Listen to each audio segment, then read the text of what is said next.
Bueno, pues vamos a dar inicio.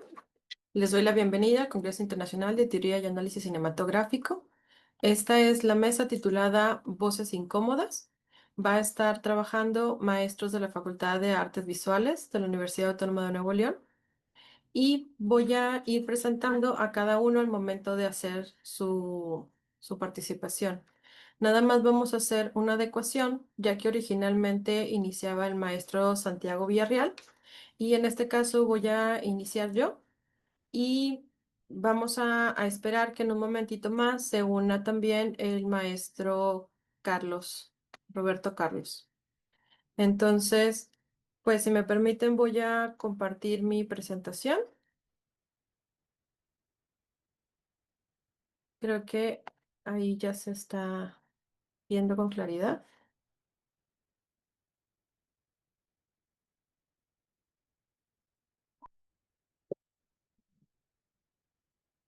Mm. Perdón, tengo un problema técnico. Voy a aprovechar nada más primero para dar el abstract, perdón, la semblanza, y enseguida vuelvo a compartir. Mi nombre es Erendira Villanueva Chavarría, soy licenciada en Letras Hispánicas por la Universidad Autónoma de Nuevo León. Tengo una maestría en el área de artes visuales con especialidad en educación en el arte y un doctorado en filosofía con acentuación en estudios de la cultura por la Facultad de Filosofía y Letras, obteniendo el nombramiento de summa cum laude con una tesis sobre Alejandro Jodorowsky.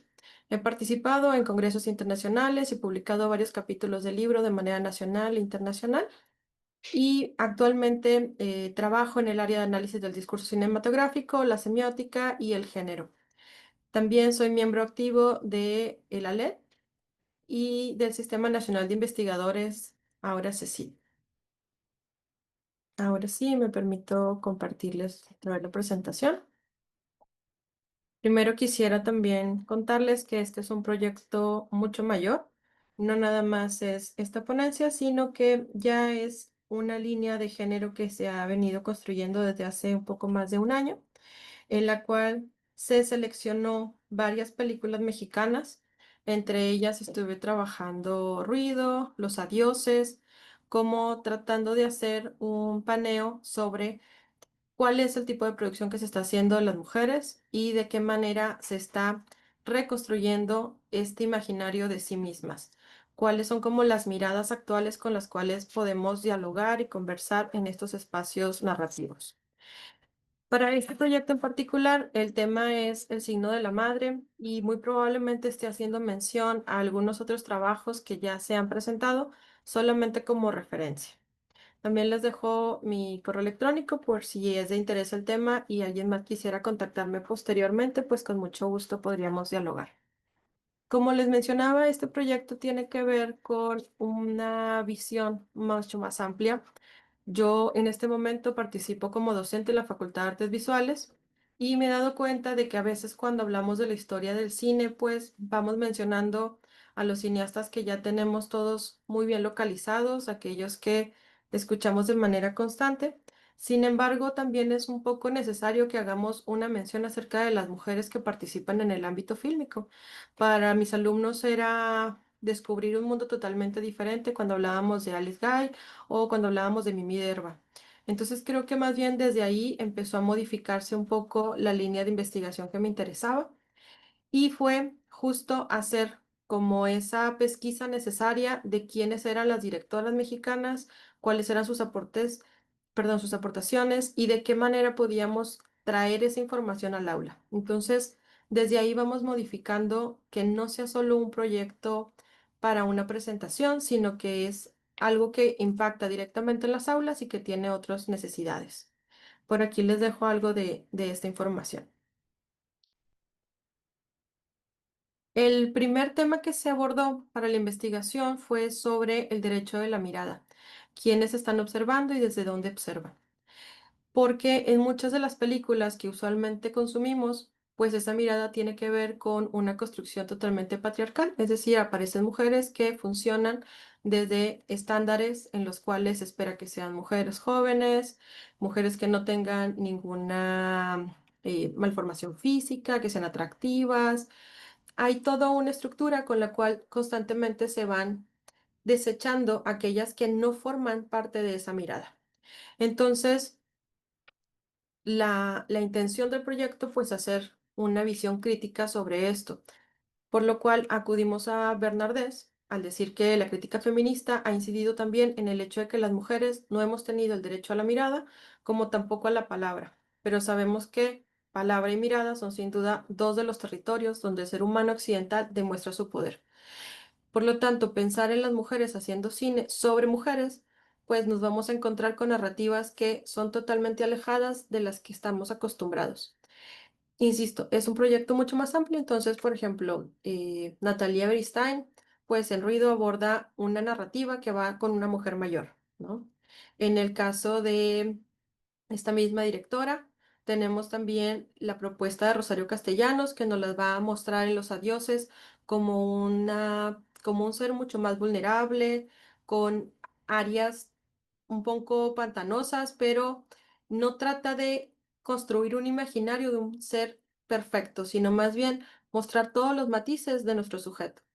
Y en el caso de la película Huesera, pues vamos a encontrar a un personaje que se encuentra confundido, que no sabe si realmente quiere ser madre o no, si esta necesidad surge más bien por el entorno, porque la están obligando socialmente, pero al mismo tiempo se le lleva a ese deseo de la maternidad como si fuera inherente por ser mujer, pero se le cuestiona sus capacidades, hablando acerca de ciertas anécdotas de su pasado en los cuales no se muestra como muy comprometida con los niños o una persona con una estabilidad para poder cuidarlos.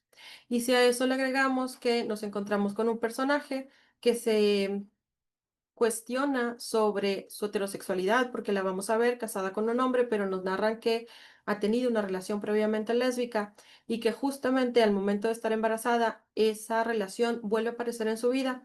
Toda esta construcción de la mujer no pertenece al imaginario que usualmente se daría a las mujeres.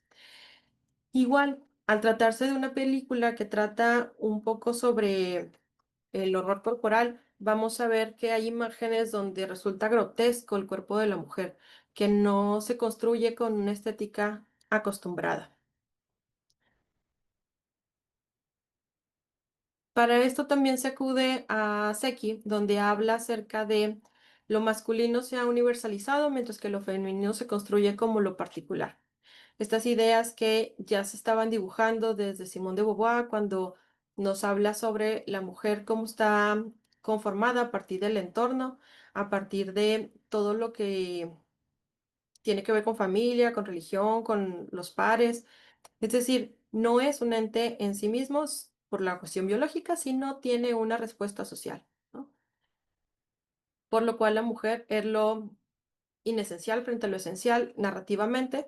Bueno, pues entonces lo que tendríamos que hacer es modificar ese tipo de narrativas y hablar de el sujeto como la mujer y dejar de ser el otro, esa narrativa que está contada desde los hombres, sino permitir que las propias directoras puedan contar las historias de las mujeres y entender que no todas van a entrar en ese imaginario de perfección o estabilidad que se ha mostrado en los discursos patriarcales. Para esto también se elige a Seki para identificar con qué tipo de cine estaríamos trabajando. El cine de mujeres, un cine feminista, un cine femenino. Entendiendo que no es exactamente lo mismo y que muchas veces vamos a encontrar que se pueden intercalar, pero nuestras películas en particular podrían tender un poco más al cine feminista, si bien no porque tengan una postura política, sí vamos a encontrar que sutilmente a través de la construcción de la imagen y de las narrativas que nos presentan, tienen una ideología establecida. Entonces, no trabajamos con un cine de mujeres en el cual el género es nada más porque pensamos que está hecho por mujeres o porque el público ideal son mujeres, sino porque tiene un trasfondo que te hace cuestionar lo que estás viviendo y observando en tu realidad, pero desde la narrativa fílmica. Llegamos entonces a la idea del ginocine, de entender cómo es que este cine en particular nos va a presentar una lectura de las mujeres desde una visión como más completa, donde no solamente estaremos seccionándola porque son directoras, porque son historias de mujeres, sino porque realmente el imaginario que se está ofreciendo hace una narrativa de mujeres en la realidad y hace una crítica de su momento histórico. De las áreas que se estuvieron planteando, pues tiene que ver con las violencias, la manera en que se normalizan, la manera en que vamos observando las películas y pocas veces nos detenemos a cuestionarnos el tipo de violencias que que se están presentando, ¿no? Porque en la mayoría de los casos nos acostumbramos a hablar, voy a adelantarme tantito nada más aquí, a hablar de violencias como físicas, psicológicas, pero prioritariamente físicas, y nos vamos a percatar de que en la mayoría de estas películas el tipo de violencias que se presentan tiene que ver con las simbólicas o las institucionalizadas. En el caso de Huesera, por ejemplo, si bien tenemos una violencia física a través de las peleas, pues lo más significativo es la violencia que se da desde la institucional. Porque, insisto, dentro de la historia hay varios momentos en los cuales la familia insiste de manera constante en la necesidad de una maternidad por parte del personaje, pero al mismo tiempo se cuestionan si tiene o no una capacidad para poder hacerse cargo de ese infante. Mientras que en la parte simbólica vamos a observar que las violencias van a ser desde una cuestión sexual, pero también una cuestión de creencias, porque vamos a aparecer por ahí con una hierbera que le va a hacer una limpia. Entonces, ya estamos como seccionando el tipo de actividades sociales que consideramos pues dentro de lo legítimo y aquellas que se salen y nos pueden mostrar esa parte no grata de la sociedad. Para esto, en el trabajo estamos utilizando a Bourdieu para hablar justamente de las violencias simbólicas, de aquellas que se ejercen de manera a veces un poco inconsciente, podríamos pensar, cuando en realidad pues son totalmente establecidas por la sociedad en la que se vive, porque tenemos ciertos niveles que legitimamos y los que vamos desechando como una cultura inferior. Bajo esto mismo se habla de los dominados, cómo aplica las relaciones de dominación unas categorías construidas desde el punto de vista de los dominadores, haciéndolas aparecer de este modo como naturales, que esto puede llevar a una especie de autodepreciación, o sea, una autodenigración sistémica. De tal manera que mucha de la información que vamos a ver con respecto a las yerberas y a estos saberes un poco más ancestrales, pareciera que los vamos a ver como de forma peyorativa, a lo que no está bien visto por la sociedad, cuando en realidad los mismos saberes que aparecen ahí pues nos relacionan con nuestros orígenes regionales, ¿no? Y luego brincamos acerca de las violencias y las maternidades como tal. Para esto llegamos a una idea por ahí de Aristóteles en la cual se menciona que cuando las cosas ocupan el lugar que les corresponde son naturales y cuando no es así, se produce una situación momentánea de violencia sobre las cosas, de tal manera que la violencia queda definida así como algo transitorio y antinatural. Y en el caso de Huesera, el personaje va a ser violentado en todo momento, sobre todo por el tema del embarazo. Es decir, si no tenemos como un previo de la película, muchas veces pensamos que se trata de una película de terror, una cosa por así, por horror, pero el gran tema es sobre el embarazo y si realmente se desea o cuál es como la posibilidad de la mujer para poder tomar una decisión por sí misma y no porque está siendo llevada por la sociedad, sino desde sus mismas expectativas de vida. Entonces la película va a iniciar justo con esta secuencia donde ella asiste a este templo y nos presentan una Virgen María de tamaño gigante donde Valeria va a ir a pedir para poder quedar embarazada. Entonces, el imaginario de la Virgen María pues tiene que ver sobre todo con las maternidades, es la madre de todos los mexicanos, ¿no? Entonces, es fundamental que ella se asuma para poder pedir justo llegar a la misma situación que ella de maternar. De igual manera, hablamos de mirar y de ser visto, la manera en que nos posicionamos y la representación que tenemos de esto. Se habla del espacio como un espacio de creación, y ahí podíamos ir haciendo como una especie de checklist porque sí había mujeres que estaban detrás de cámaras, que estaban construyendo la historia, es decir, la autoría, la directora, pues está ahí, son mujeres. Y luego llegamos a la cuestión de las corporalidades que se presentan y es un poco lo que mencionaba hace un momento, cómo la mujer normalmente queda reducida solamente a la idea de un cuerpo, pero en el caso de las historias que son construidas por mujeres, esa visibilización del cuerpo deja de ser una postura patriarcal y entonces ya hay otra posibilidad de cuerpos, cuerpos que no están normados bajo el patriarcado, por lo cual teníamos sexualidades disidentes, mujeres embarazadas, mujeres ancianas, como en el caso de Ruido, todas aquellas que de alguna manera no corresponden a a esta construcción patriarcal.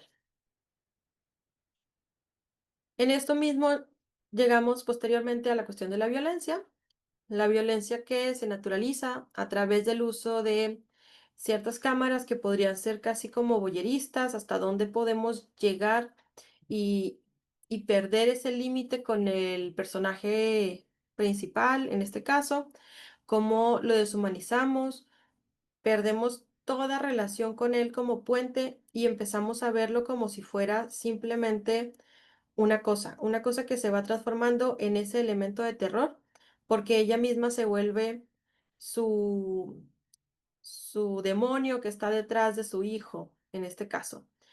Pero bueno, eso en realidad este temor a la maternidad. Podríamos inclusive hacer por ahí un paralelismo y recordar Eraserhead con estos temores a la paternidad y cómo ahora lo hacemos desde las maternidades. La manera en que se va presentando el símbolo va a ser a través del juego de la araña. Este se va a construir desde que ella asiste con la vocera y es justo ese imaginario de la araña que puede tejer una casa, pero también puede tejer una cárcel. Puede ayudarte a cuidarte o también te está depredando, ¿no? Es como esta pelea constante de en qué momento es un apoyo y en qué momento se vuelve una asfixia. Por lo cual se recurre a imágenes clásicas en las artes que tienen que ver con las arañas y por ahí coloco la escultura de Bourdieu. Y al mismo tiempo lo traigo a referencia dentro de la película con dos stills. Uno pertenece a cuando Valeria va cruzando un puente y cómo justo la construcción de este puente nos da la sensación de una telaraña con cierta profundidad, que es cuando ella apenas está como justo en este proceso de decidir si quiere o no maternar. Y en la otra tenemos cuando ella está preparando la cuna para ese bebé y empieza a tejer literal las, las tiras plásticas, perdón, con las cuales va a dar soporte a esta cuna. Entonces, no solamente es pensar que la araña podría funcionar, sino está presente en varios elementos.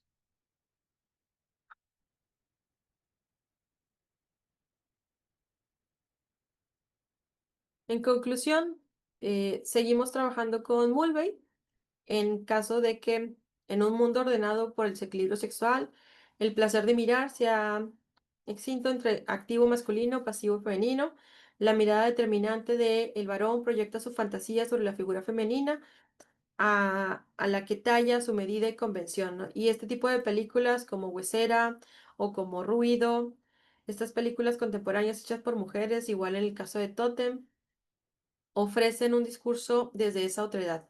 Son las mujeres que se están dibujando a sí mismas para ya no necesitar tener un discurso que se construye para beneplácito de los hombres, sino un discurso que las represente y que les pueda dar una suerte de espejo, que se puedan observar con las problemáticas que tienen, con las inseguridades, con todas esas cuestiones que se presentan de manera cotidiana y que no se alcanzan a ver en un cine que tiene una mirada patriarcal. Entonces, la propuesta es que es necesario poder hacer un cotejo sobre las películas, ya no solamente de las directoras contemporáneas que hablan de historias de mujeres, sino también volver a hacer como una revisión de otras directoras mexicanas mucho más anteriores y ver el tipo de historias que estaban realizando en contraste con lo que hacían sus pares masculinos. Insisto que este es un proyecto que aún está inconcluso y que se sigue trabajando. Aquí les dejo algunas de las referencias de esta presentación y por mi parte sería todo. Igual si les parece bien, yo creo que al final de las tres presentaciones podríamos hacer una, una pausa para poder hacer preguntas en conjunto, si estamos de acuerdo. Ya en este momento llegó el maestro Roberto, entonces me voy a permitir presentarlo para que él haga su participación. Solo un segundo, por favor.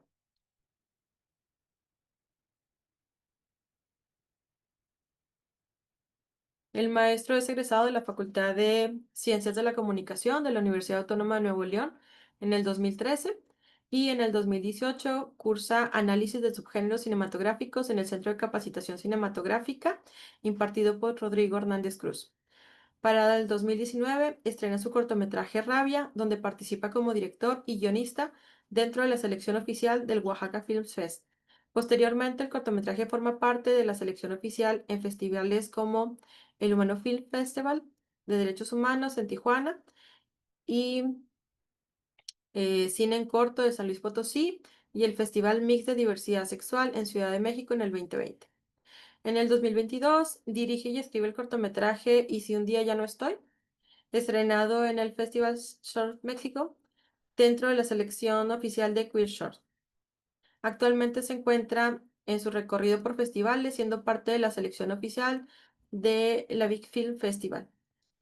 En el 2022 también fue coordinador de la producción de cortometrajes El sueño más largo que recuerdo, dirigido por Carlos Lenin, ganador del premio Ariel a mejor cortometraje de ficción, y actualmente desarrolla su ópera prima Roto, proyecto con el que obtuvo el tercer lugar en la categoría guión en español drama Festival Internacional de Cine Chihuahua en el 2022, y fue semifinalista en la competencia mexicana de guión del Short México Festival 19. Hola, Roberto, te voy a avisar cuando te falten 5 minutos, si estás de acuerdo, prendo la cámara para que también puedas ir como ubicando tus tiempos. Muchas claro, gracias. claro que sí. Déjenme. Tu micrófono no se escucha. ¿No se escucha? Ahí, déjenme Sí ver. se escucha. Ok, muy bien, Me dicen en la sala 2 que sí. Ok. muy bien. Déjenme. Ay, ¿cómo?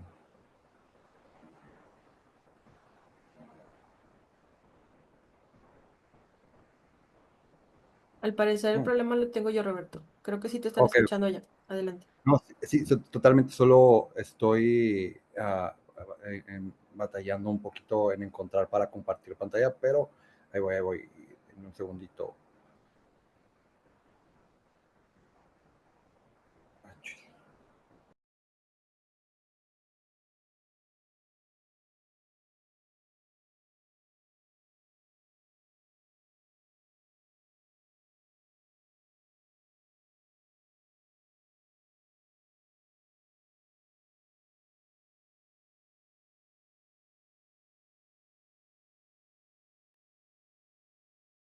¿El maestro puede compartir su presentación?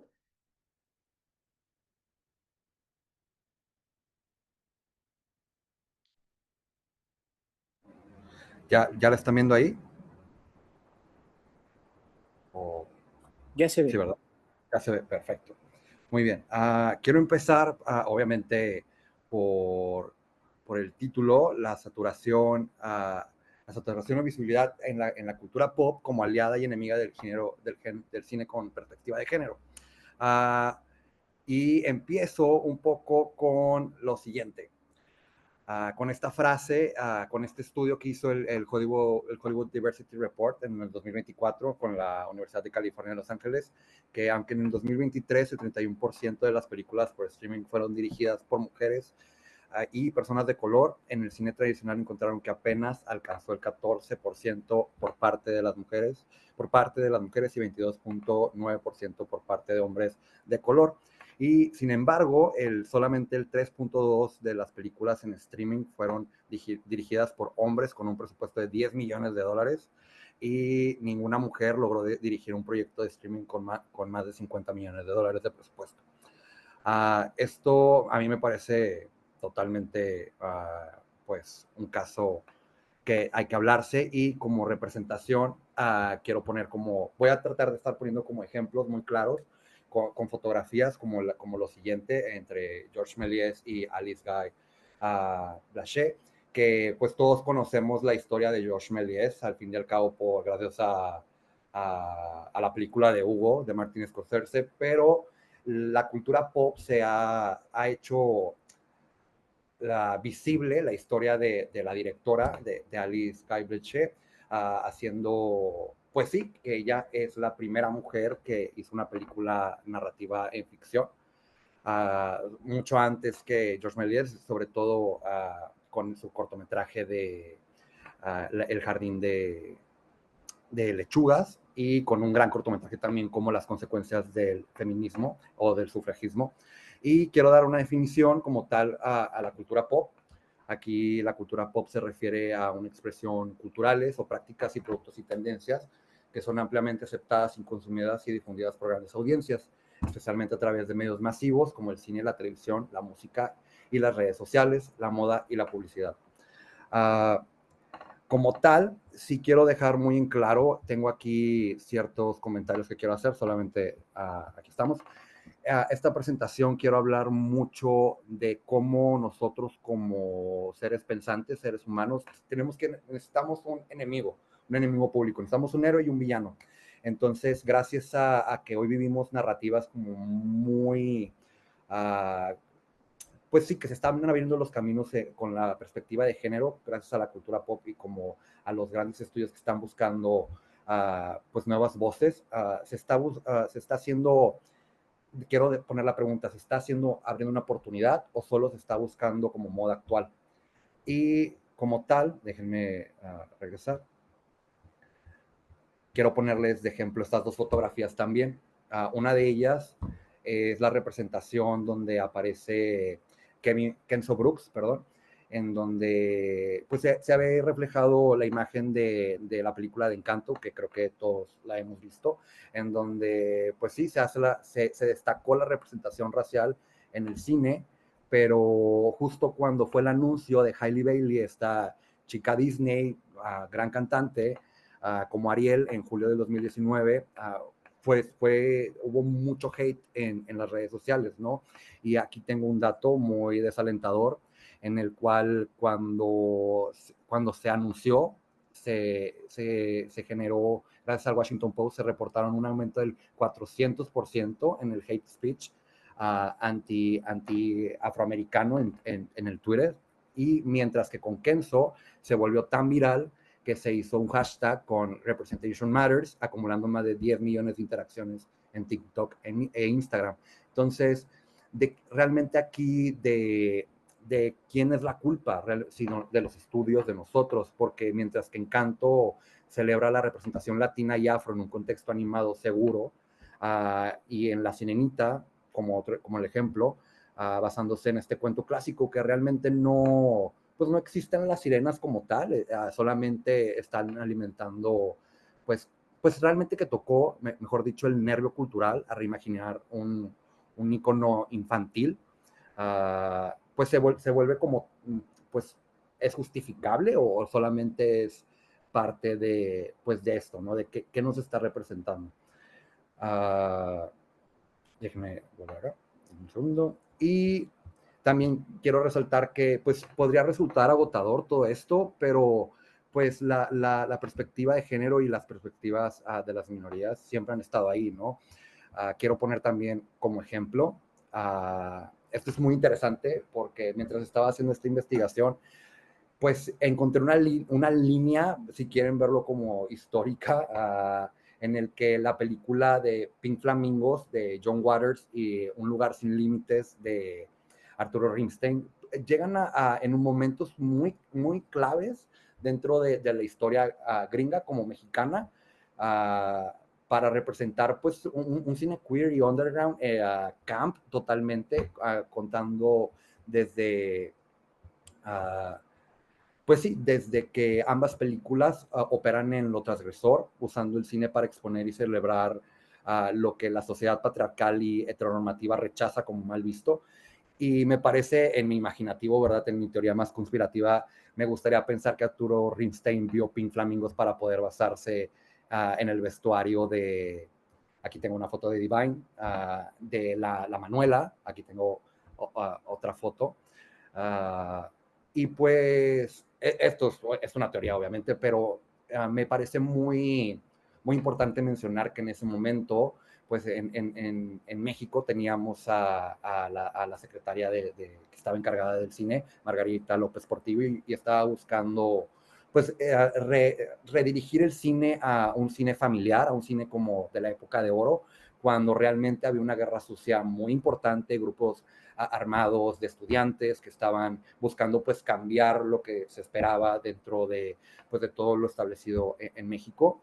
Y ambas historias pues reflejan eso, ¿no? Una se presenta como tal la familia no típica norteamericana llevada como al extremo, es una comedia pues llevada al extremo, y aquí también igual en Lugar Sin Límite al final se lleva pues una familia mexicana donde la Manuela es padre de familia con la japonesita, y están enamoradas del mismo hombre.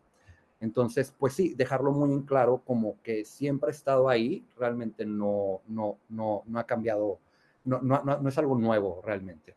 Y quiero también tener como en parte esta eh, frase que dice Arturo Rimstein, dice, éramos el patito feo. Yo tenía una cosa muy clara al empezar a trabajar en el proyecto, no ser una caricatura de los homosexuales, que es un estereotipo más craso, poblado de las pantallas de las películas mexicanas, de aquellos ayeres, más que de la homosexualidad que quería hablar de ellos, los ofendidos, humillados, y entre ellos se encontraba también la Manuela. Y si nos ponemos en el contexto también del cine mexicano en ese entonces, hay una entrevista muy clave de Rafael Inclán en donde él menciona que estaba pasando esto, no les querían dar el dinero como tal para crear películas, entonces ellos querían mostrar el verdadero cine, por eso se crea el cine de ficheras, y pues llega esta, pues sí, ridiculización de la cultura mexicana, o mostrar lo real, ¿no? Uh, y también pongo en contexto esto, aunque estas historias contadas por hombres no siempre les pertenecían en términos de experiencia vívida, su ruptura con el patriarcado cinematográfico marcó un hito en la evolución del cine como medio inclusivo. Waters dio una visibilidad a la comunidad queer a través de Divine, mientras Ripstein expuso la represión homofóbica en el contexto latinoamericano, sentando precedentes para narrativas diversas. Ahorita como tal, me estoy tal vez saliendo un poco por la tangente, pero vemos mayor representación, ¿no? Hasta en reality shows, y esto pues ha sido parte sobre todo de Divine, al fin y al cabo, o sea, porque ahorita es la base para muchas drag queens que están pues teniendo éxito en este momento. Voy a pasar, voy a brincar algunos años, y esto puede ser un tema como un poco controversial porque, pues, si todos conocemos el slasher es un género que es muy misógino, pero al final, como parte de la transformación que ha tenido el subgénero, ahorita lo vemos como la chica débil frente al monstruo del cine mainstream, y mostrando que estos personajes pueden pues llevarse y crecer, ¿no? Lo estamos viendo ahorita, hay una segunda, no, realmente es una tercera ola del cine slasher, sobre todo por la nostalgia que esto representa. Y pues es una de las películas más taquilleras del 2022 y 2023 con protagonistas mujeres, en el cual, pues como vimos aquí dentro de Melissa Barrera y Jenna Ortega en esta imagen, no se había dado antes como tal que fuera pues un éxito en las pantallas, ¿no? Pero sobre todo también pues va abarcando dentro de lo mismo con la cultura pop, la nostalgia que ahorita se está manejando mucho. Y pues sí, gracias a la cultura pop, hoy se hace posible otra lectura que entiende a la Final Girl, no en términos de lo masculino dentro de lo femenino, sino como algo que trasciende ambas categorías, rechazando los roles tradicionales de género. Y es algo que también la cultura queer acepta como tal, el hecho de la figura patriarcal, como vemos aquí de Freddy Krueger, de no hagas esto porque te va a pasar esto, me parece trascendental porque presentan personajes femeninos fuertes, ¿no? Fuertes en el sentido uh, de poder acabar con, pues, pues, con esta figura tan enorme que es el patriarcado, ¿no? Y la heteronormativa, y poniéndonos en la época de los 80, en los 90, que pues las figuras se utilizaban nada más para cierto arquetipo, me parece muy interesante cómo ha ido cambiando el género y cómo se reivindica el género. Y pues sí, haciéndolo un poquito pues más fuerte, ¿no?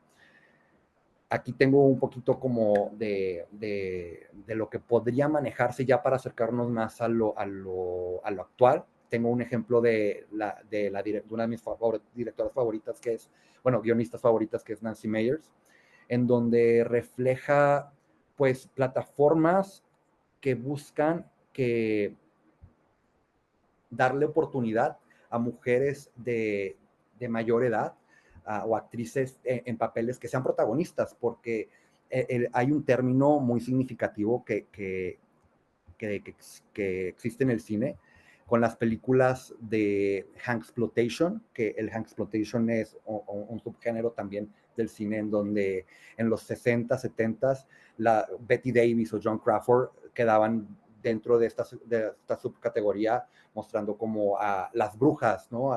Que ya no vas a tener un papel protagonista si no eres la mujer abandonada y en una locación a las afueras de la ciudad o de lo cotidiano. Mientras que, como ejemplo, Clark Gable se estaba besando con Marilyn Monroe en esta película que no recuerdo el nombre, pero teniendo 70 años, ¿no? O sea, mientras ellas tenían 50. Y algo que me parece muy interesante mencionar es Nancy Meyers, como es directora en Hollywood, se centra totalmente en dar visibilidad a la mujer madura y revalorizar la vida de la mujer exitosa, ¿no? Pero también sí es parte del problema.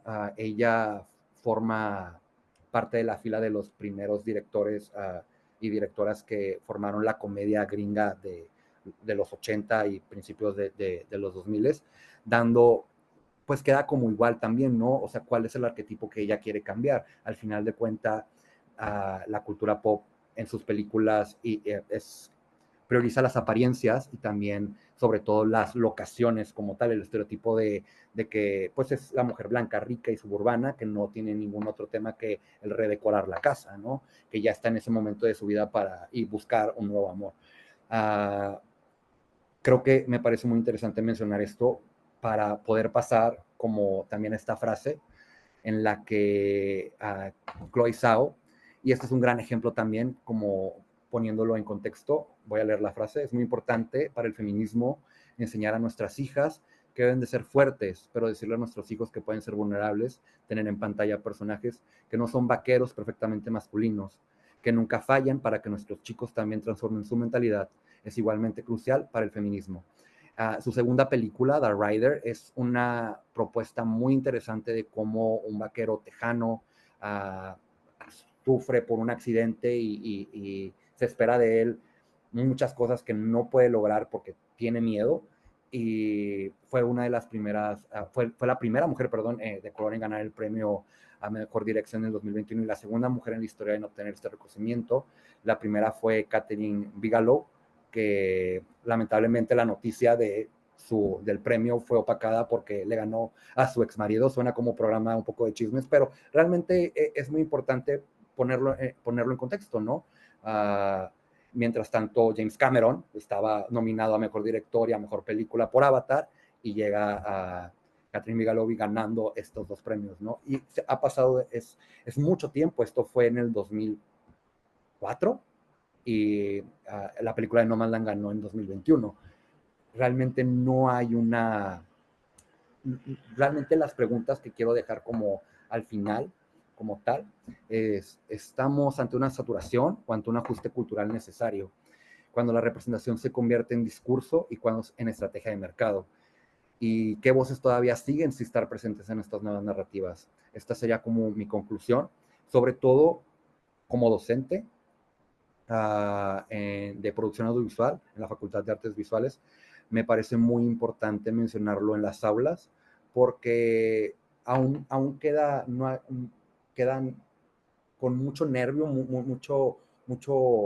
mucha duda a productoras o realizadoras para aventarse a la tarea de dirigir a un grupo entre sus 20 años, pero todavía existe ese temor, y lo que me encanta como representar en esto es que busquen ejemplos, ¿no? Y que busquen esta facilidad para encontrar más información dentro de nuevas directoras que se están presentando en la oportunidad de nuevas voces, ¿no? Y eso sería todo. No sé si déjenme. Estoy, ahí está. Muchas gracias, Rubén.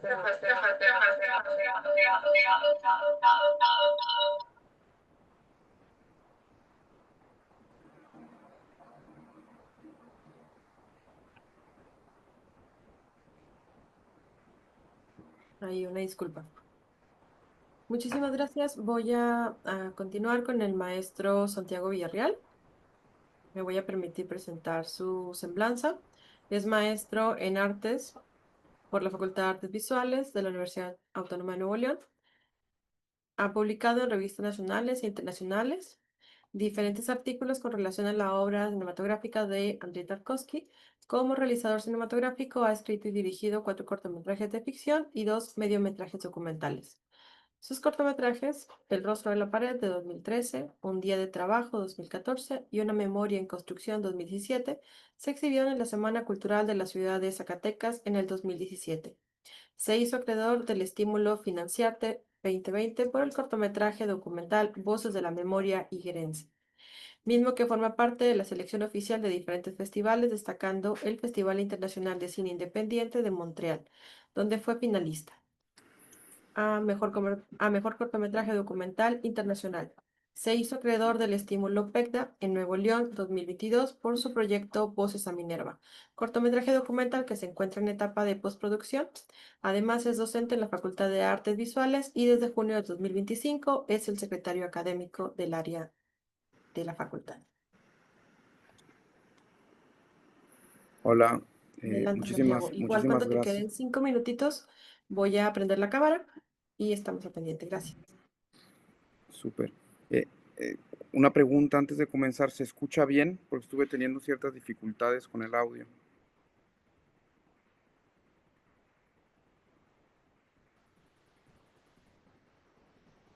Sa- Si me podrían decir Sí, ¿Sí te escuchas bien? súper. profesor Roberto, ¿podría usted Gracias. quitar la compartición de pantalla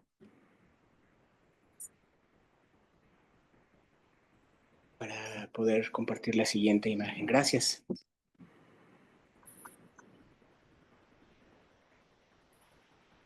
Eh, Muy bien. Déjame nada más, intento compartir la pantalla, elige el contenido.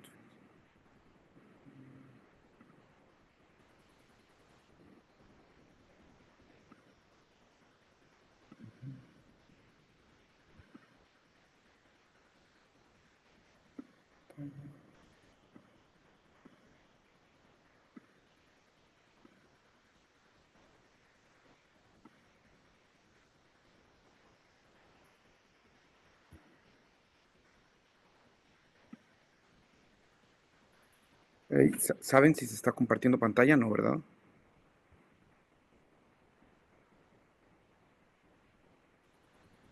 Sí. Ya se ve. Súper. Genial. Bueno, voy a compartir pantalla completa porque me gustaría ir a los trailers de las películas de las que voy a hablar.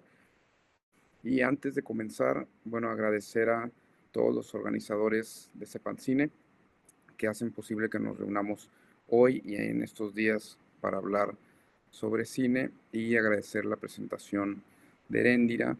Y bueno, nada más como acotación, retomando el cierre del maestro Roberto, bueno, mi esposa y yo nos hemos como puesto a la tarea de enseñar a nuestra hija que sea fuerte, y nuestra hija tiene casi 3 años y ahorita está conmigo, entonces muy posiblemente en el transcurso de la ponencia pues me solicite algo y demás, digo nada más por si por ahí aparece.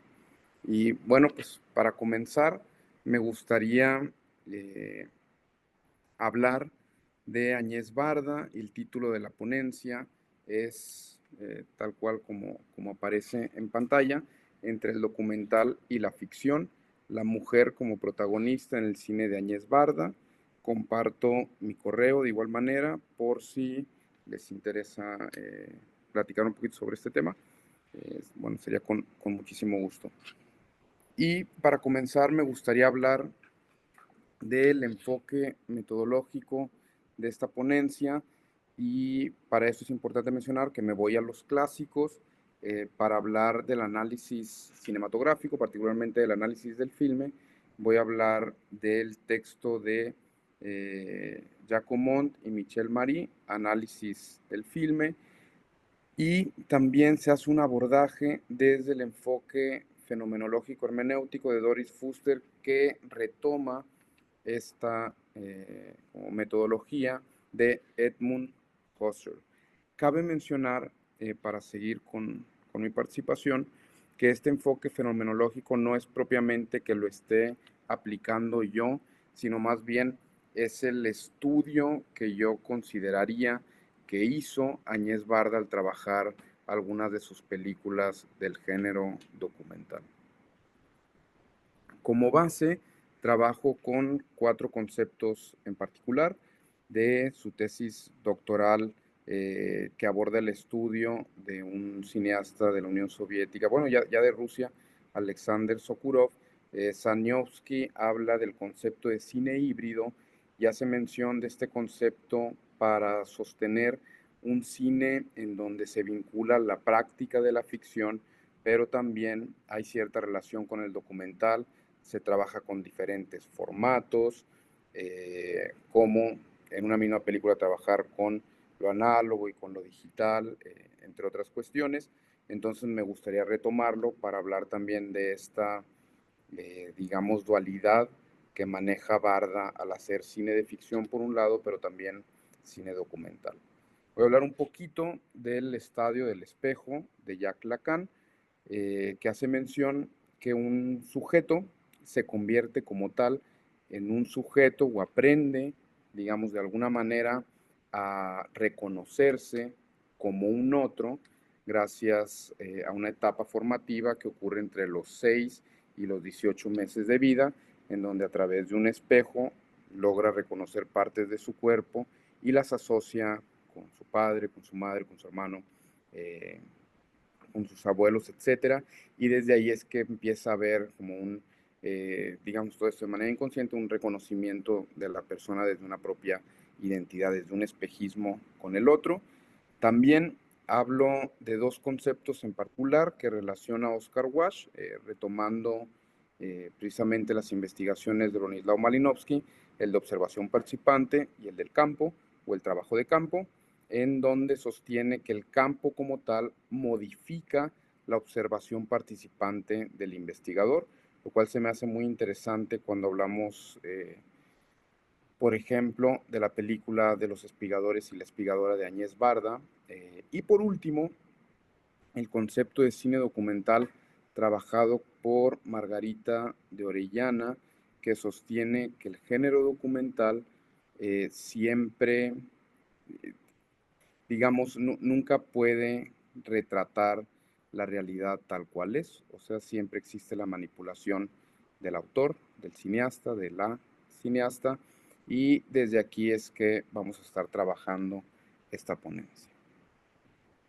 Como introducción, a través del abordaje de 4 películas de Añez Barda, 2 del género de ficción, particularmente Cleo de 5 a 7, que es una película que dirige en el 62 y Vagabond, que es una película del 85.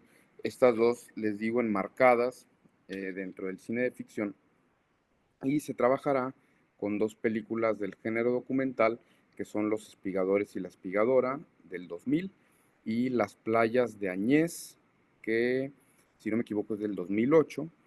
Y bueno, un poco como para desde ahorita ir planteando un cierre, una especie de hipótesis, me gustaría sostener esta cita de la misma Añez Barda en su película Las Playas de Añez, que dice: en mis espejos me encuentro con otros, los otros.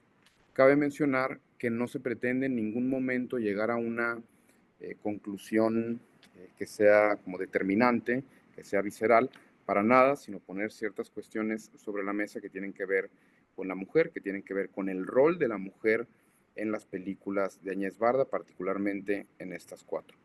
Presento algunos fotogramas. Para mí es importante mencionar que en el fotograma de la izquierda, de la parte inferior izquierda y de la parte superior derecha, estamos viendo a Añez Barda en sus películas.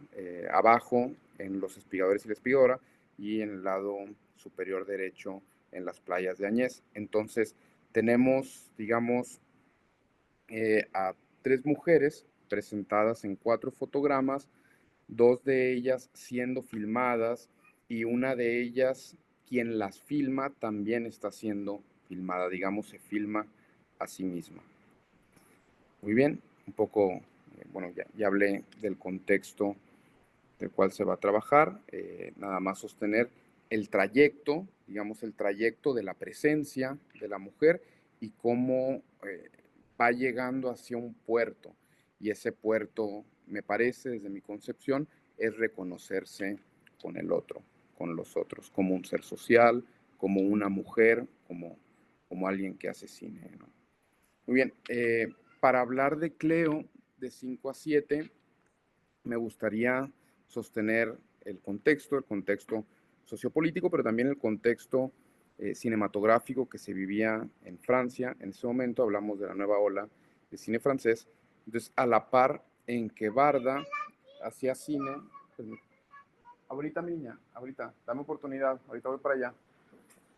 Estaba junto con otros cineastas como Robert Bresson, François Truffaut, Godard, Alain Resnais, entre otros. Es importante mencionar esto porque los discursos que sostenían la nueva ola de cine francés eran discursos de hombres que sostenían cineastas masculinos.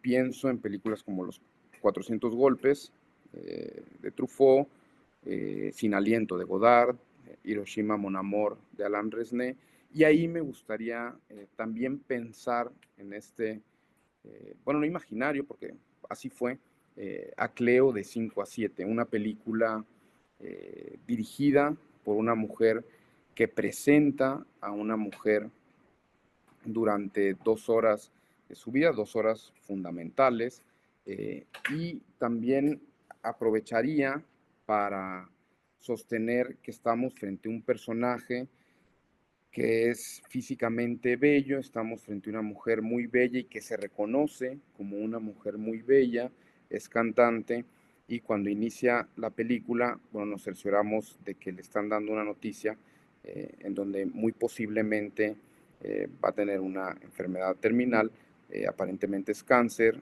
y 2 horas después es que le van a dar los resultados. Entonces vemos el proceso, digamos, de asimilación de esta noticia, o la incertidumbre de confirmarse si en efecto va a tener cáncer, pero lo interesante es cómo el personaje comienza a pensarse como un personaje que puede perder la belleza, y si pierde la belleza y su cualidad también de canto, perdería razones como para estar viva, ¿no? Es como si no hubieran otros motivos para sostener la vida, lo cual me parece interesante porque es un planteamiento de Barda que sostiene cómo se veía a la mujer principios de la década de los 60, al menos en este contexto, para no generalizar, hablamos de París, Francia, y el rol de la mujer, ¿no? Continúo. Si me da tiempo, al final me gustaría mostrar algunos trailers, particularmente el de las playas de Añez, que es donde sostiene que se reconoce a través de sus espejos con el otro. Pero bueno, continuando, sostengo la película Vagabond, traducida al español como Sin techo ni ley. Aquí hago mención de lo que sostenía hace un momento, del concepto de cine híbrido de Sianowski, porque es muy interesante el planteamiento narrativo de Barda en el sentido que presenta desde la ficción a una mujer libre, una mujer nómada, que con la poca información que se nos da, viene de una clase social media, acomodada, pero decide desde su juicio ser libre, partir, emprender carretera. Y es interesante el título que le da Barda a esta libertad, ¿no? Vagabond, que se relaciona con el que anda de manera errante, con el que no tiene hogar, etcétera, ¿no? Pero sostengo que narrativamente es interesante porque de la misma manera vamos viendo por momentos entrevistas que se asocian como con el videoreportaje que hace Añez Barda a personas que convivieron con el personaje lo estamos viendo ahorita en pantalla, y que algunos dicen sí, era una mujer muy libre, otros sostienen pues realmente estaba buscando qué comer, se prostituía por comida, por bienes, y luego ya se iba de un espacio y así, ¿no? Como si fuera como tal una nómada, ¿no? Y es interesante estar viendo por momentos estos fragmentos de la película que parecen ser reportajes, o sea, que se sostienen desde el documental, pero la película siendo una ficción. Y desde aquí es que pareciera que Barda comienza también a atreverse a hacer juegos en una misma película entre la ficción y el documental. Cabe mencionar que ya había hecho con anterioridad documentales, pero documentales como tal, digamos, eh, no películas en donde se jugara con libertad con ambos géneros. Y después de hablar de la ficción y de cómo presenta a estos dos personajes femeninos que son juzgados por atreverse a ser libres, juzgados porque puede ser que enfermen y si pierden su belleza, ya no hay como muchas razones por las que estén vivos, hablando de los personajes. Y de aquí es que nos pasamos al género documental y damos un giro a la investigación y dejando un poquito de lado el análisis del filme como tal, o sea, de los elementos en particular, como sostiene Giacomo Monti-Michel Marie, nos pasamos a una investigación más sociológica, más relacionada con la fenomenología, porque vemos a Añez Barda ser pues una persona más de sus películas en estos documentales, particularmente en Los Espigadores y la Espigadora, Las Playas de Añez y otros más, pero es interesante ver cómo... Sí, al rato, ahorita, dame oportunidad, hija. Sí, ahorita te veo. Una disculpa. Entonces, vemos, por ejemplo, este fotograma que me parece evidencia un poco esto de la observación participante y su nexo con el campo, porque si bien Barda está documentando a diferentes personas, apepenadores, que están pues recolectando comida, recolectando bienes, digo, lo que puede, ella de igual manera se pone a recolectar, o sea, desde aquí digamos que brinca de ser una mera investigadora a ser también alguien que mientras está observando participa en los actos de los otros, ¿no? Y ella se topa, claro, pero lo que me parece bien interesante, y aquí sostendría el argumento de Margarita Orellana del cine documental, es desde su concepción, ¿no? Porque ella está recolectando, sí, pero decide particularmente, entre otras papas, recolectar esta porque dice que tiene forma de corazón, ¿no? Entonces, ya desde aquí, digamos que Barda posiciona un discurso suyo, digamos, suyo como persona, no suyo como cineasta, lo cual me parece interesante, ¿no? Y por último, para cerrar con este análisis muy superficial de estas cuatro películas, hablo de Las Playas de Añez, y de este reconocimiento a través del otro, lo que sostenía hace un momento en torno al Estadio del Espejo de Jacques Lacan, ¿no? que sucede entre los 6 y los 18 meses de vida del sujeto, digo, desde la teoría de Lacan, aquí es en ese momento de la vida es donde el sujeto comienza a edificarse como un individuo que se relaciona con los otros. Y Áñez, digamos, esto es lo que me parece muy interesante, habiendo presentado desde esta ponencia, sostengo, a un personaje, perdón, que está por enterarse, que tiene cáncer, está con la incertidumbre, va a perder su belleza y desde ahí comienza a cuestionarse como qué tantos sentidos tiene seguir, y pasamos a otro personaje de la ficción que se atreve a ser libre y se atreve a ser independiente y a sostener el estilo de vida que quiere. Claro, desgraciadamente termina en la muerte, ¿no? Que creo que desde la verosimilitud del discurso de Añez Barda no podía terminar de otra manera. Eso es lo que hace que sostenga como precisamente el discurso de qué es lo que sucede, al menos en el 85, que es cuando filma la película, con una mujer que se atreve a transgredir, ¿no? Que se atreve a hacer cosas diferentes, ¿no? E incluso así empieza la película, empieza con la muerte del personaje y luego es que comienza todo esto que les platicaba hace un momento entre el juego del reportaje y la ficción, y después ya nos vamos como vinculando con el otro, pasamos de un cine de ficción a un cine en donde ella se involucra con diferentes sujetos activos, gracias, para poder reconocerse con el otro. Llegamos a las playas de Añez, es importante sostener, o sea, un momento de su edad, pero también un momento, digamos, de su hacer, de su quehacer cinematográfico ya maduro, en donde sostiene, interpreto el rol de una viejita que cuenta la historia de su vida. Y pareciera que la historia de su vida, sí, está en las playas de Añez, pero la historia de su vida, digamos, de lo que ella pensaba que debía ser y ejercer como mujer, como el rol de una mujer, lo sostiene también a través de su filmografía, ¿no? A través de todo su andar cinematográfico.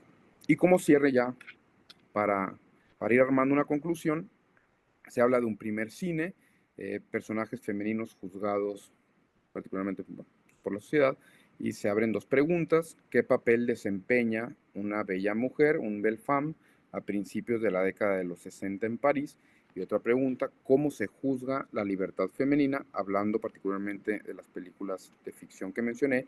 Y luego tenemos el campo y sus implicaciones en la observación participante, una cineasta que filma y a la vez está siendo filmada por ella misma, ¿no? Entonces ya es una investigadora que a su vez se está investigando a sí misma mientras se relaciona con los demás, lo cual me parece bellísimo.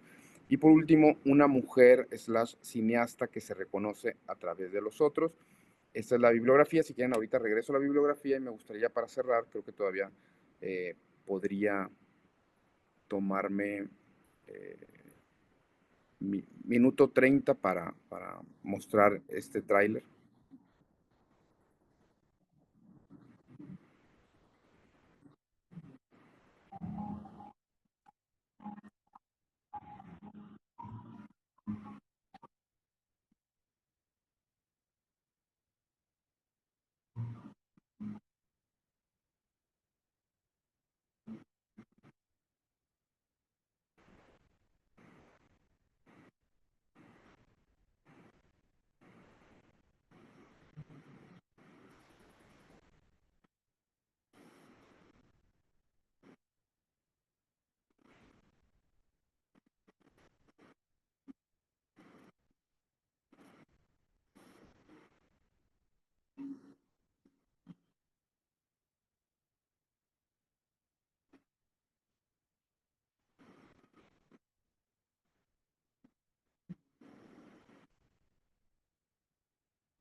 Y regreso a la presentación nada más para mostrar la bibliografía. Muchas gracias. Muchas gracias, Santiago. Pues de antemano pido una disculpa porque en Monterrey ahorita está lloviendo y yo me quedé sin luz, así que estoy con el celular. Vamos a intentar pasar ahora a la sesión de preguntas. No sé si existe ahorita alguna pregunta, si quieren levantar la mano directamente o bien si quieren escribirla en el chat y con gusto las vamos revisando.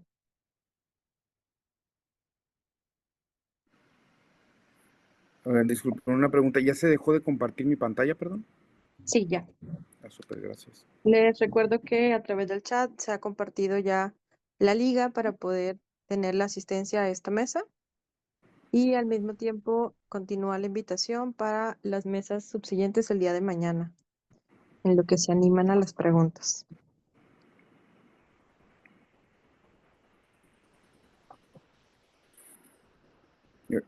Bueno, si me permites, Erendira, Claro, Santiago. a mí me gustaría precisamente preguntarte, me entró ahí una duda, si tú encuentras, independientemente del género, que bueno, lo del género es una cuestión bien interesante, bueno, ahorita precisamente lo abordaba, te digo, independientemente del género, encuentras, por ejemplo, en Huesera, una relación con, con discursos cinematográficos de directoras, cineastas de Latinoamérica, de México, pienso en Márquez Abella, Claudia Sanluz, bueno, las que tú misma mencionaste, eh, ¿o crees que el género sí marca una distancia? Ya con esto ya cierro la pregunta. Creo que hay una postura diferente desde, vaya, por ejemplo, ahorita Roberto mencionaba el Oscar que había ganado, se me va el nombre de la directora. Sí, Catherine Chloe Deneuve. Son. Gracias. Y, por ejemplo, ese tipo de películas, aunque están hechas por mujeres, el tipo de estructura que presenta, las historias, están muy alejados de los temas que realmente podrían representar un discurso femenino, ¿no? Ya no hablamos de feminista, femenino. Entonces, creo que el género sí nos da una separación del tipo de historias que contamos y el tipo de personajes que logramos construir. Ahorita mi propuesta va más hacia el cine mexicano y cómo se está intentando mostrar personajes que no corresponden a las estructuras habituales, que no están hechos para ser vistos por otros, entendiendo los otros como hombres, sino más bien que son personajes que están construidos para hablar de las mujeres hacia mujeres. Esa sería como la línea que yo estoy encontrando con las directoras que he revisado hasta ahorita, ¿no? Ya, genial. Sí, gracias, sí, pues sí tiene sentido, claro. Diego.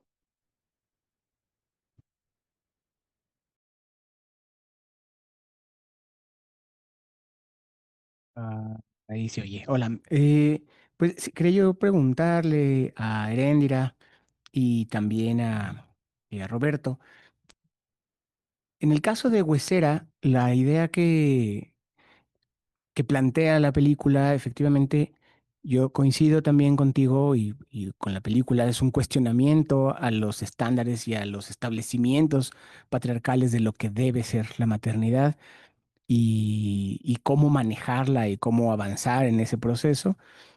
Y creo que además Michelle Garza y el equipo con el que trabaja logran construir una narrativa muy valiosa en México que, que por como entiendo y por un poco irle siguiendo la pista a la película, pues ha abierto frontera, ¿no? Y entonces creo que esa mirada que México plantea, pues se esparce y creo que permite discutir en Latinoamérica y probablemente en otras latitudes este concepto de maternidad hegemónico, tal vez podría yo atreverme a decir, no sé. Eh, Usted, Heréndira, ¿tú sabes en este sentido cómo ha avanzado más pues el discurso crítico que plantea Huesera y la directora, con esta película que además gana en muchos países premios de cine de terror y, y en esa construcción pues me parece muy valiosa, ¿no? Que avanza a través del género, digamos que navega, lo quiero decir así, como que va navegando en el mar del género del terror, pero que va planteando una crítica a una sociedad pues que ha establecido que la maternidad debe ser de una manera. No sé qué opines al respecto. Y sobre la cultura pop aliada y enemiga del cine con perspectiva de género, que estaba yo pensando justamente cómo en el caso de Áñez Barda, su cine fue siempre independiente, ¿no? Nace con la nueva ola francesa y siempre se queda independiente, pero ahora las plataformas como Movie y algunos de estos espacios que tratan de brincarse el mainstream, están retomando a estas autoras independientes y las están colocando en un escaparate un poco más visible, que por supuesto a mí me parece fantástico, pero ¿cómo funciona el cine pop que se pelea con este tipo de cine, ¿no? O sea, tratando un poco de invitarles a los tres, a las tres, a comentar un poquito en este tejido entre cine pop, plataformas independientes, plataformas de cine de arte, que pues también están siendo cooptadas por el mainstream, ¿no? Hollywood o lo internacional. Gracias. Gracias a ti. Me parece que justo el género le abre las puertas. Es decir, si hubiera sido otro género, posiblemente la gente no hubiera asistido de manera tan avasallante a las salas, ¿no? O que no hubiera sido de interés. Creo que el tema más bien es cuando ya intentas irle buscando un poco más de profundidad, porque seguramente habrá quienes fueron a verla y solamente se quedan con, es una película de terror y hasta ahí. Y este segundo cuestionamiento que planteas, me parece que es totalmente Lotman, ¿no? Estamos hablando acerca de la periferia y el canon. Entonces, estas películas se gestan justo en la periferia, están en un espacio muy flexible donde pueden hacer un juicio crítico de lo que está sucediendo, pero, y lo vemos con Barda, llega un momento en que se convierte el canon y ya no tiene esa misma posibilidad de ser tan crítica como podría haber sido en otro momento. Entonces, más bien desde un punto de vista didáctico, o sea, nosotros que somos maestros, pues hay que volver a situar la película en su momento histórico y explicar el por qué era una película que hacía ruptura y por qué estas películas actualmente pueden estar en periferia. Y no sabemos si de aquí a 20 años, 30 años, las películas que estamos estudiando como disruptivas terminen siendo el canon que marque en línea o se nos va a perder justamente. Entonces me parece que por ahí podríamos jugar. No sé qué opinan mis compañeros.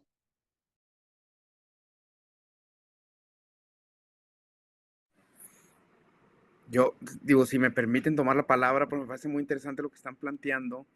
Eh, Creo que hago un abordaje de una cineasta que ya murió en el 2019, en paz descanse. Y como bien menciona Serendira y bien menciona con el compañero que está en la sala 2, es un canon, ¿no? Se ha convertido Añez Barda en un referente, no solo de la nueva ola, sino un referente cinematográfico en la historia propiamente del cine. Y aquí estamos hablando de ella, hablando de su cine, hablamos de cómo dialoga entre ambos géneros.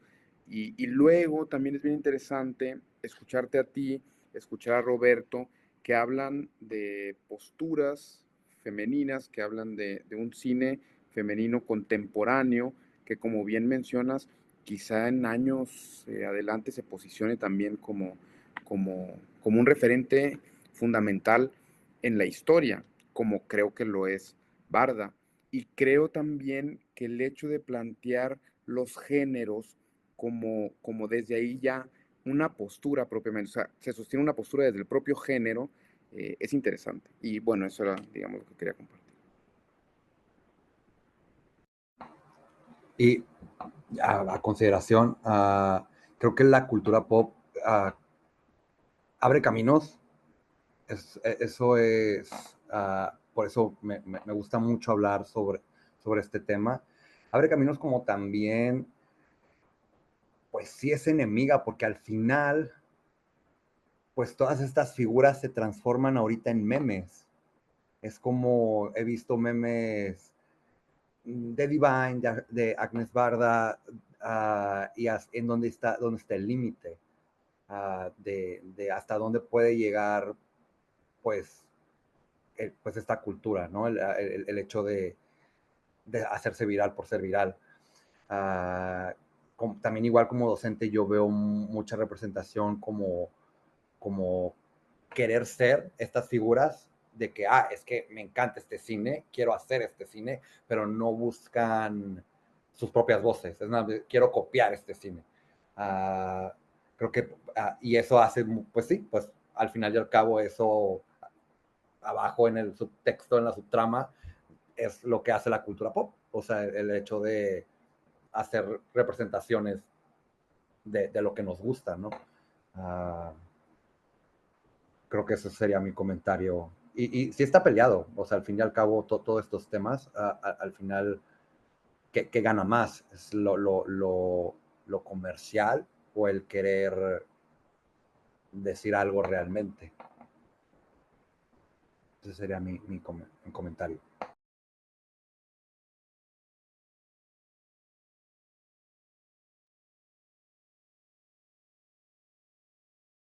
Bueno, pues si no hay más. Ah, perfecto, Sergio, adelante.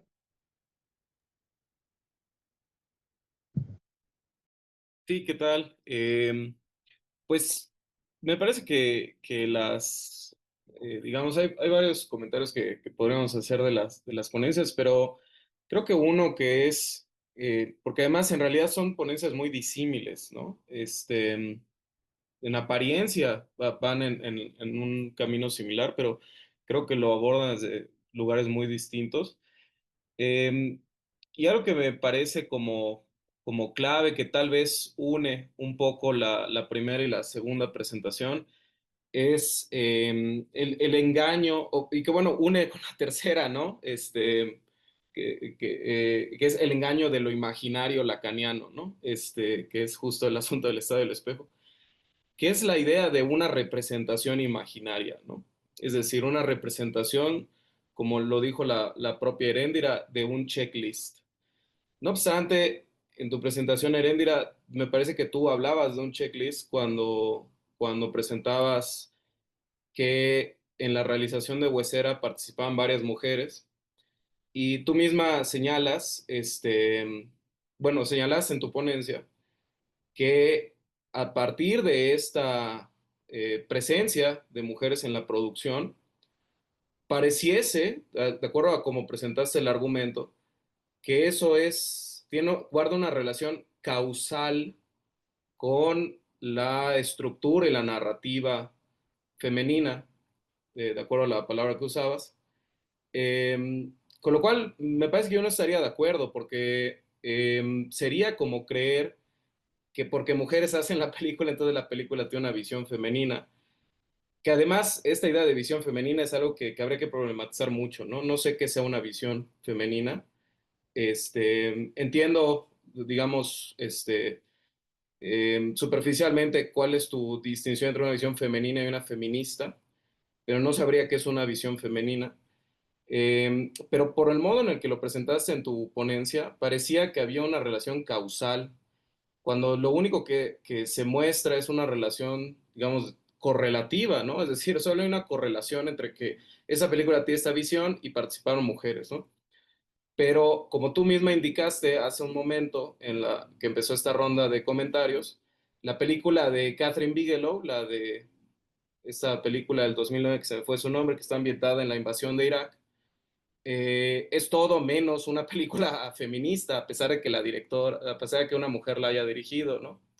Y podemos pensar en muchos casos donde mujeres tienen incluso roles creativos importantes como dirección, guión, producción, diseño de arte, que no podríamos decir que son películas feministas para nada. Y yo me declaro bastante ignorante del feminismo, Pero además me parece difícil sostener que son películas femeninas. Cuando yo veo, digamos, por poner un ejemplo breve de mi experiencia personal, nunca voy a olvidar cuando escuché a la directora comercial de Axe México defender la campaña esta de, ¿recuerdan esa campaña de Axe? Donde un tipo se ponía el desodorante y en una estampida lo perseguían mujeres en la calle.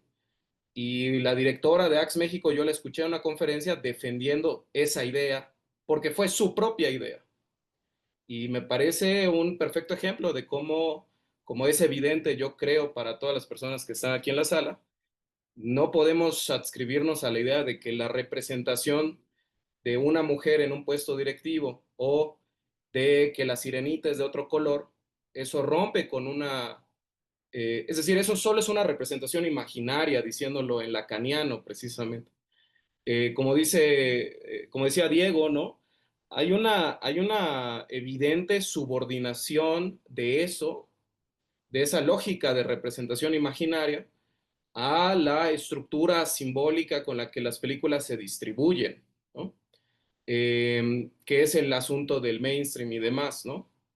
Y a cómo las nuevas generaciones, como no es un asunto nuevo tampoco, ¿no? Siempre se ha presentado, yo creo, esto, se intenta copiar un estilo antes de tener una visión personal, etcétera, ¿no?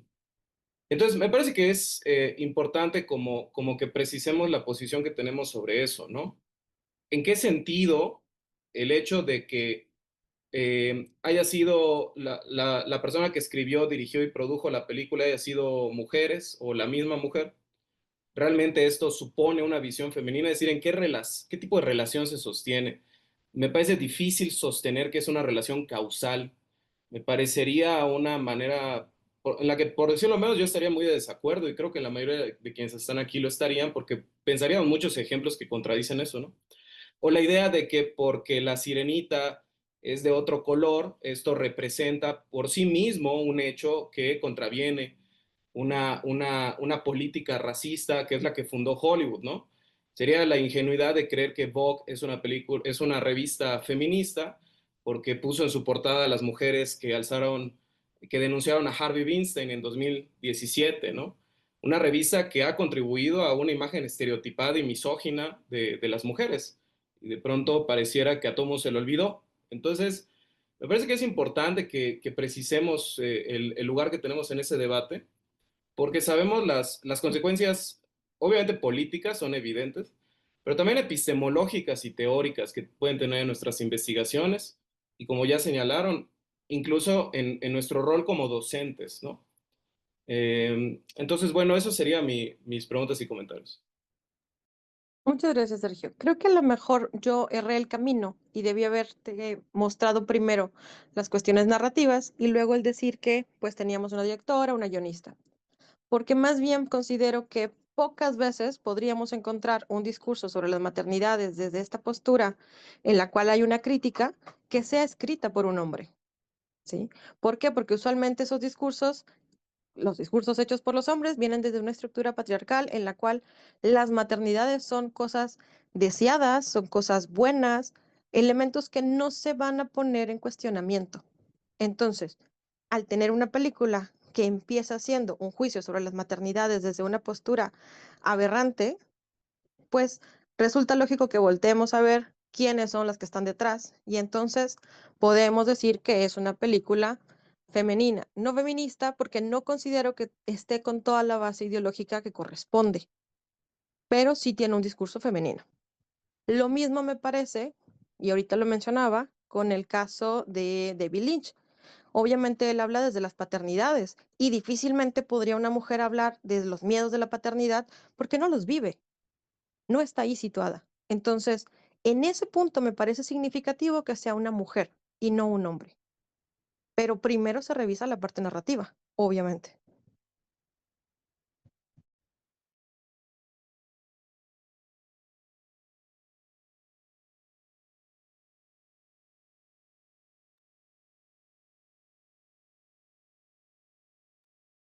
No sé si Roberto va a responder también algo.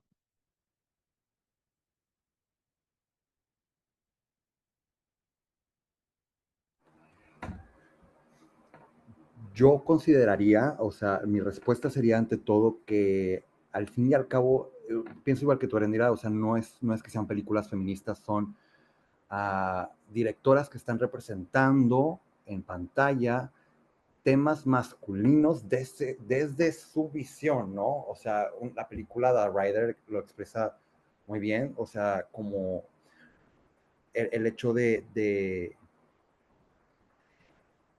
que no se enfoca en esta masculinidad tóxica del vaquero, sino más bien cómo maneja la vulnerabilidad el hombre y cómo lidia pues, con las emociones, que es algo que si nos vamos, o sea, me estoy yendo tal vez a representaciones como muy de John Ford y John Wayne, donde el vaquero salva todo. Aquí el vaquero no ayuda, no puede con esto, ¿no?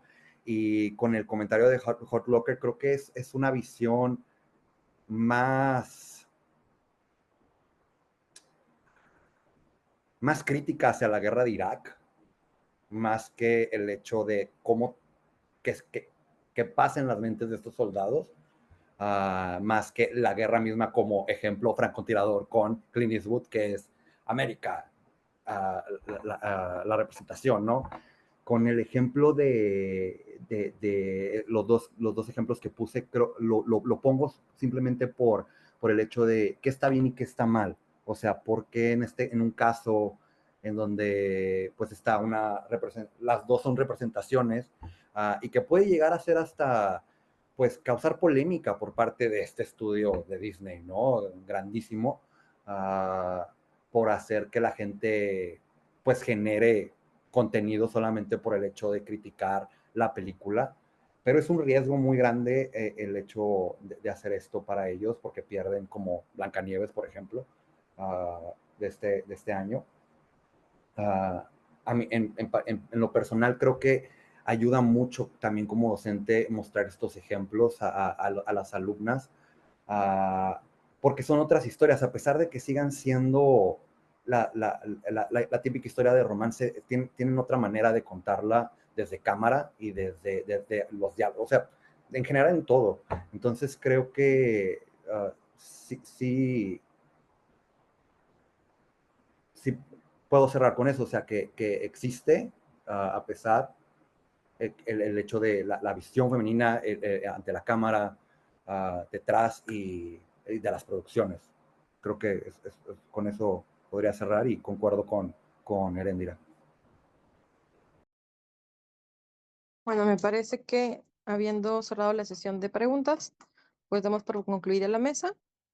E insisto con la invitación para el día de mañana, para las siguientes mesas. Igual creo que la Facultad de Artes Visuales tiene otra mesa, si mal no recuerdo, a las 9. Entonces, pues estamos ahí al pendiente. Como quiera, dejamos nuestros correos electrónicos por si hubiera más comentarios. Muchísimas gracias y muy buenas noches.